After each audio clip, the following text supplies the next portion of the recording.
শান্তাকে বন্ধু না বলে সহপাঠী বলাই শ্রেয়। সেই ক্লাস 8 থেকে এত অবধি পড়ে আসছে, কিন্তু বন্ধুত্ব তেমন হয়নি কখনো। মার্জিত, ভদ্র, সুন্দর করে গুছিয়ে কথা বলা এই মেয়েটিকে তাই খুব ভালো লাগে ঝর্ণার। কলেজে ওঠার পর সুযোগও হয়েছিল ওদের বাড়িতে যাবার। আলাদিনের প্রদীপের দৈত্যকে হুকুম করলে যেমন দৈত্যটি হরেক পদের খাবার সামনে এনে হাজির করতে পারে, তেমনি শান্তার মাও ভেতর থেকে 7 পদের নাস্তা পাঠিয়ে দিতেন ড্রয়িং রুমে। একদিন ওর পড়ার ঘরেও গিয়েছিল ঝর্ণা। সেই দিন বাসার ভিতরের পরিবেশটা দেখার সুযোগ হয়েছিল, এবং টের পেয়েছিল নম্র ভদ্র এই লক্ষ্মী মেয়েটি এত নম্র হয়েছে শুধুমাত্র তার জাহাবাজ মায়ের ভয়ঙ্কর শাসনের কারণে। শতগুণে ভদ্রমহিলা যেমন গুণী, গৃহকর্মে যেমন সুনিপুণা, সংসারের পরিচালকের দায়িত্বে তেমনই কড়া। আর তাই তো এত সুন্দরভাবে ছেলেমেয়েরা বড় হয়ে উঠছে। এমনকি শান্তার ঘরে বসে গল্প করলেও তার মা ভাবতো তার মেয়ের পড়ার সময়টুকুও নষ্ট হয়ে যাচ্ছে। আর ভাববেই বা না কেন, তার কড়া শাসনের বলেই তো শান্তা আজ বোর্ড স্ট্যান্ড করে সবচেয়ে দামি বিষয় নিয়ে অনার্সে ভর্তি হয়েছে। শান্তার সুন্দর বাচনভঙ্গির সাথে সাথে আছে মিষ্টি একটা মন। ঝর্ণার খুব ভালো লাগে সেটা। মন চাইতো ওকে বেস্ট ফ্রেন্ড বানাতে, কিন্তু তা হয়ে ওঠেনি। কিন্তু ঝর্ণার সবসময় মন চাইতো ওর একটা বেস্ট ফ্রেন্ড থাকুক। শান্তা ছোটবেলায় বন্ধুত্ব না করতে পারলেও এবার কলেজে উঠে বেশ কথাবার্তা বলতে শিখেছে। তাই ঝর্ণা একদিন বলেই ফেলল তার নিজের কিছু কথা। শান্তার কলেজে এক সুদর্শনের আগমন ঘটেছে। ভালো ছাত্র বলে পাড়ায় তার অনেক নামডাক। মেধাবী, নম্র, ভদ্র ছেলেটির সাথে কিভাবে যেন ঝর্ণার ভালো লাগালাগিও হয়ে গেছে। কিন্তু ওই কলেজে তো ঝর্ণা ভর্তিই হতে পারেনি। ওটা তো ভালো ছাত্রছাত্রীদের কলেজ। তাহলে সুদর্শনের কথা জানবে কিভাবে? শান্তাই তার একমাত্র ভরসা, যে প্রতিদিন তার খবরাখবর এনে দেবে। এনে দেয়ও। সুদর্শন স্কুল জীবনে কি করতে পছন্দ করত, বিদেশে স্কলারশিপের জন্য কয়বার চেষ্টা করেছে, বিদেশে কোন প্রতিষ্ঠানে ভর্তি হবে, সব কথা ঝর্ণাকে এনে জানাতো। এত ভালো ছাত্রের ধার ঘেঁষা ঝর্ণার কাজ না। হোম ইকোনমিক্স কলেজে পড়ে ঝর্ণা। ওই ভালো কলেজের ছেলেকে নিয়ে স্বপ্ন দেখবে? কল্পনাতে তাকে আনাও যে অন্যায়। কিন্তু ক্ষুদ্র মনে করে নিজেকে যতই দূরে সরিয়ে রাখুক, তার মন তো মানে না। শান্তাকে দেখা হলেই তার কথা জিজ্ঞেস করে। আর শান্তাও কম যায় না। মিষ্টি ভাষণে বলে ওঠে, এত অনুরাগ যখন, কথা বলো না কেন? শুনেছি পড়াশোনা ছাড়া সুদর্শন কিছুই বোঝে না।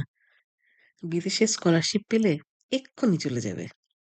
কথাটা শুনে ঝর্ণার কেমন যেন ভেতরটা কনকন করে উঠল। মনটা খারাপ হয়ে গেল। বিদেশে চলে যাবে? আর দেখতে পাবে না তাকে? শান্তা সান্ত্বনা দিয়ে বলে, দাঁড়াও, খবর নিয়ে আসছি। সত্যি কবে যাচ্ছে? ঝর্ণা লজ্জায় এক্সকিউজ খুঁজে বলে যে, দেখা হলে কি বলবো? শান্তা বেশ সাহসী, কড়া গলায় বলে, বিয়ে করতে চাও বলবে। ঝর্ণার ভাবনার সাথে সাথে, কিন্তু বিয়ে করে কি করব? আমি তো ভাত রান্না করতে জানি না। শান্তাও কম যায় না। তৎক্ষণাৎ বলে বসে, ভাত রান্না করতে জানো না তো কি হয়েছে? রাইস কুকার ব্যবহার করবে। ওরে বাবা, কি চালাক মেয়ে রে! সাংঘাতিক সলিউশন তো দিয়ে দিয়েছে তৎক্ষণাৎ।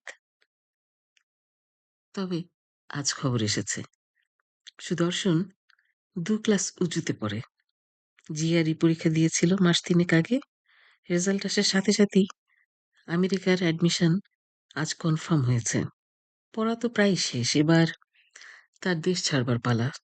ঝর্ণা খুব শান্ত হয়ে শুনে কথাগুলো।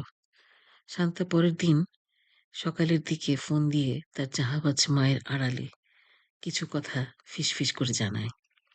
ফিসফিস করে এই জন্যই বলে যেন ওর মা শুনতে না পায় যে সে ফোনে শান্তার সাথে ঝর্ণার কথা হচ্ছে।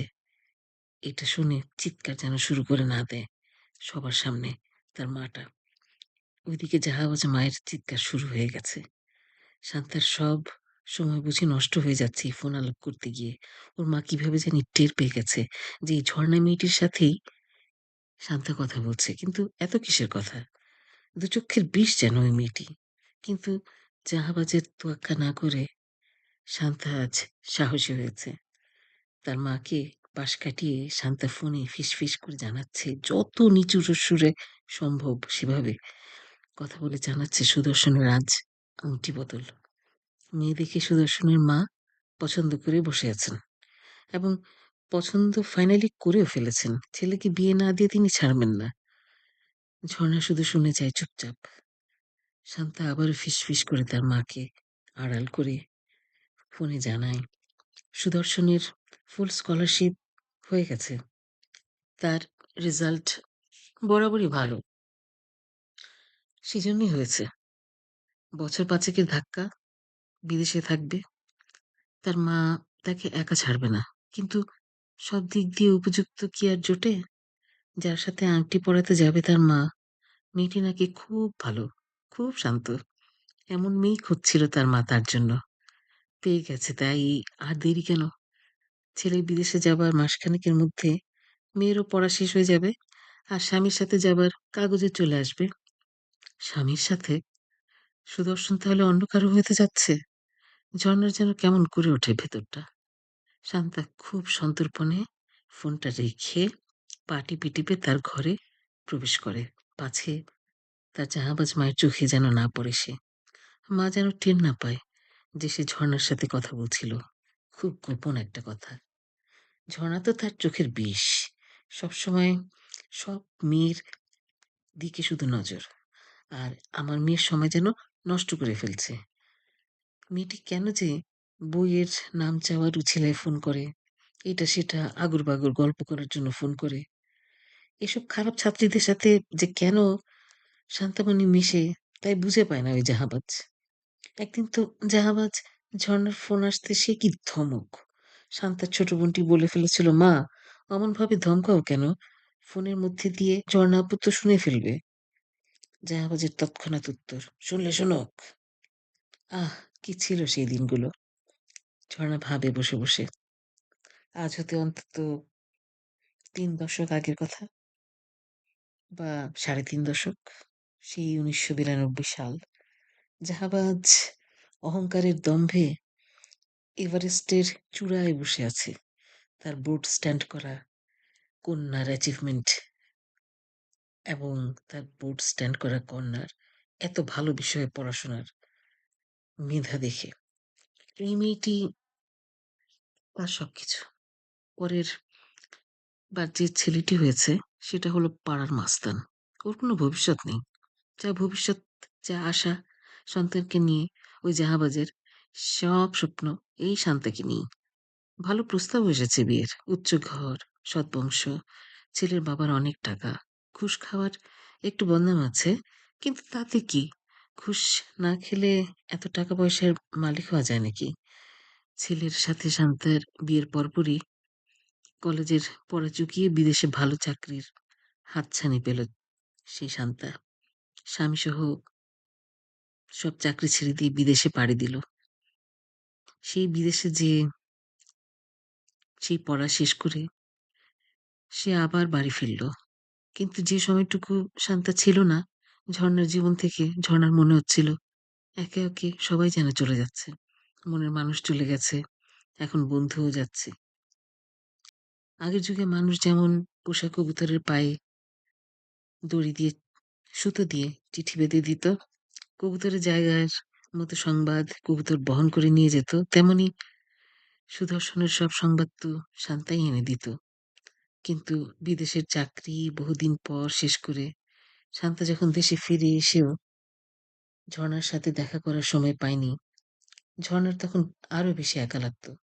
সংসারের ঝামেলায় বোধহয় শান্তা ব্যস্ত থাকে। তার মা আজকাল বেশ শান্ত হয়ে গেছে।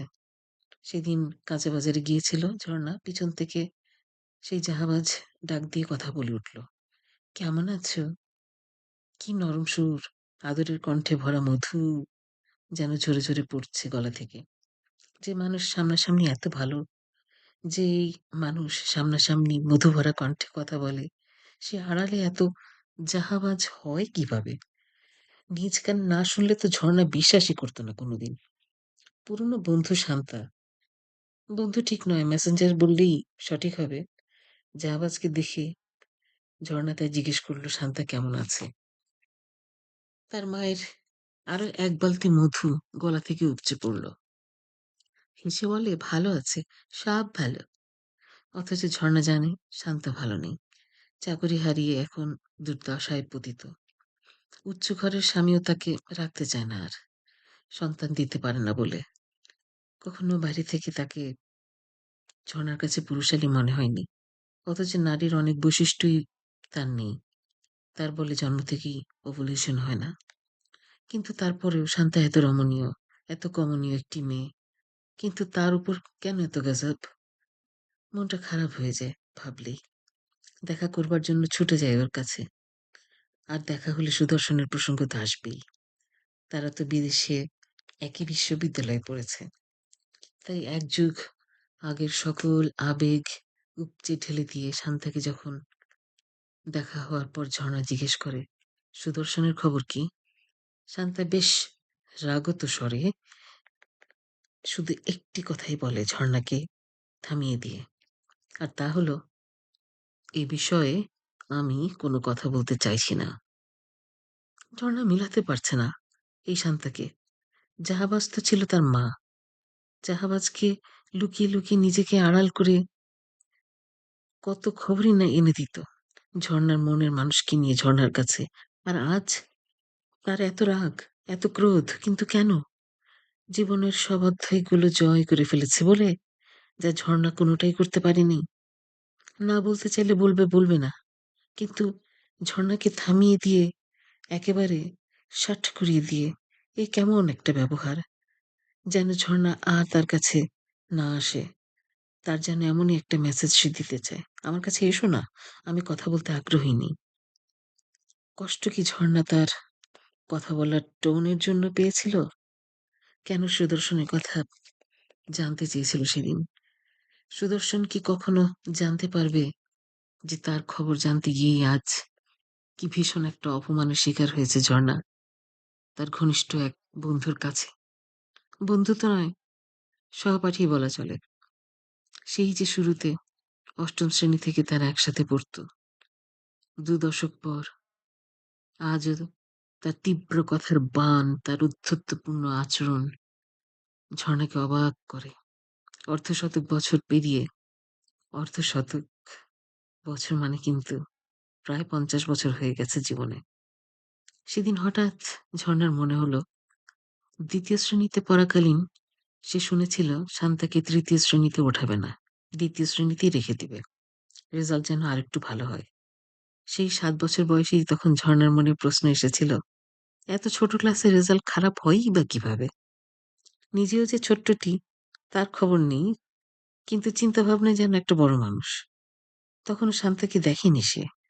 পাড়ায় তো একজনের রেজাল্ট আরেকজনকে বলে বেড়ায় ফাইনাল পরীক্ষার পর সব অভিভাবকেরা। সেই শান্তা আজ এক ক্লাস উপরে যদি থাকতো, সিনিয়র বলে ঝর্ণা তো তাকে শান্তা আপা বলেই সম্বোধন করত। সিনিয়র হিসেবে প্রাণের কথা বলতেও পারতো না, সুদর্শনের কথা জানাও হতো না। শুধু সুদর্শনকে দর্শনেই ঝর্ণার জীবনটা সীমাবদ্ধ থাকতো। এখন শান্তার ভালো ছাত্রী হওয়ার অহংকারে ঝর্ণাকে এক ধমকে শাট করিয়ে দিতে পেরেছে। সুদর্শন তার উইকনেস। তাই ঝর্ণা ধমক খেলো কার জন্য, যার জন্য, সেই সুদর্শন। সে তো আর জীবনে কখনই জানবে না এই কথা। তার জীবনে সে কোথাও ছিলও না। কল্পনার রাজ্যের সুদর্শন সুপুরুষকে নিয়ে কিছু আলাপচারিতা, আর সময়ের সাথে সাথে অনেকগুলো দিন পার হয়ে সেই পুরনো দিনগুলোতে তার না জানতে পারা অনেক কথা, যে অধ্যায় তার কাছে এখন অতীত। কিন্তু কথা জানতে চাওয়া কি খুব অন্যায় ছিল? ঝর্ণা তা বুঝতে পারেনি।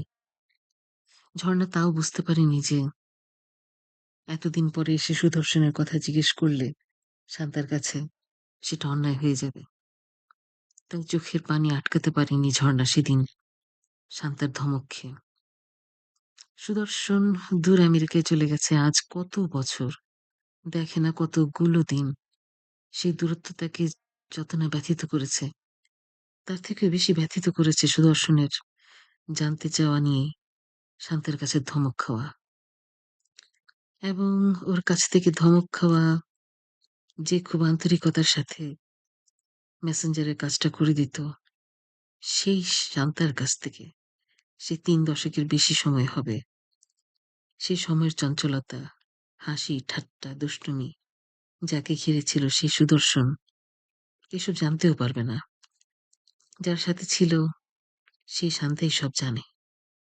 কিন্তু তারপর বিদেশ থেকে ফিরে শান্তার উচ্চ কণ্ঠের কড়া জবাব প্রচণ্ড যন্ত্রণাদায়ক। আজও কথাটা বাতাসে বাতাসে ভেসে বেড়ায়। মিষ্টভাষী, সুন্দর কণ্ঠের অধিকারী শান্তার দানবীয় রূপ নিয়ে আদেশের স্বরে যখন বলে ওঠা, এ বিষয়ে আমি কোনো কথা বলতে চাইছি না। ওরে বাবা! এ যেন জাহাবাজ মায়ের থেকে পাওয়া জাহাবাজ কন্যার জাহাবাজি দীক্ষা।